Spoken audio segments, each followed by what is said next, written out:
Hello, organic henna കോൺ എങ്ങനെ ഉണ്ടാക്കണമെന്ന് നോക്കാം കേട്ടോ.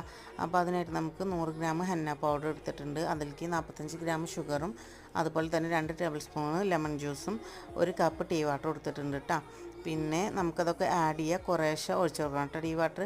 അതിനുശേഷം നമുക്ക് യൂക്കാലിപ്സ് ഓയിലും ലാവൻഡർ ഓയിലും 15 മില്ലി വീതം എടുത്തിട്ട് നന്നായിട്ട് ഇതിലേക്ക് ഒഴിച്ചിട്ട് മിക്സ് ചെയ്യണം കേട്ടോ. നന്നായി മിക്സ് ചെയ്യുക. നിങ്ങൾക്ക് വേണമെങ്കിൽ ചെറുതായിട്ടൊന്ന് മിക്സ് ചെയ്ത് ഇതുപോലെ ഒന്ന് വല്ലാണ്ട് പൊട്ടിക്കാണ്ട് പിറ്റേ ദിവസം എടുത്തിട്ട് അങ്ങനെ വേണമെങ്കിൽ മിക്സ് ചെയ്യാം കേട്ടോ. ഞാനിപ്പോൾ നന്നായിട്ട് മിക്സ് ചെയ്യുന്നുണ്ട്. എന്നിട്ട് നമുക്കിത് ക്ലിംഗ് റാപ്പ് വെച്ചിട്ട് കവർ ചെയ്ത് വെക്കട്ടോ. മിനിമം 8 മണിക്കൂറെങ്കിലും വെക്കണം കേട്ടോ. അത് എന്നാലാണ് ഇത് റെഡി ആവുള്ളൂ. അവിടെ പിറ്റേ ദിവസം എടുത്തതാണ് കേട്ടോ ഈ വീഡിയോ. അപ്പോൾ നമ്മളുടെ മൈലാഞ്ചി ഇവിടെ റെഡി ആയിട്ടുണ്ട്. ഞാനിവിടെ കോണാക്കിക്കൊണ്ടിരിക്കുകയാണ് കേട്ടോ. അപ്പോൾ നന്നായിട്ട് ചോക്കുന്നതാണ്. ഞാനൊരു പാട്ട മൈലാഞ്ചിയുടെ വീഡിയോ ഇട്ടിട്ടുണ്ടായിരുന്നു. അതുണ്ടാക്കിയിട്ട് ഒരു തവണ ഇട്ടതിൻ്റെ റിസൾട്ടാണ് എൻ്റെ കയ്യിൽ കാണുന്നത് കേട്ടോ. അപ്പോൾ ഇതും അതുപോലൊക്കെ നന്നായി ചോക്കുന്നതാണ്. അപ്പോൾ എല്ലാവരും ഉണ്ടാക്കി നോക്കിയിട്ട് കമൻറ്റിൽ പറയണം കേട്ടോ.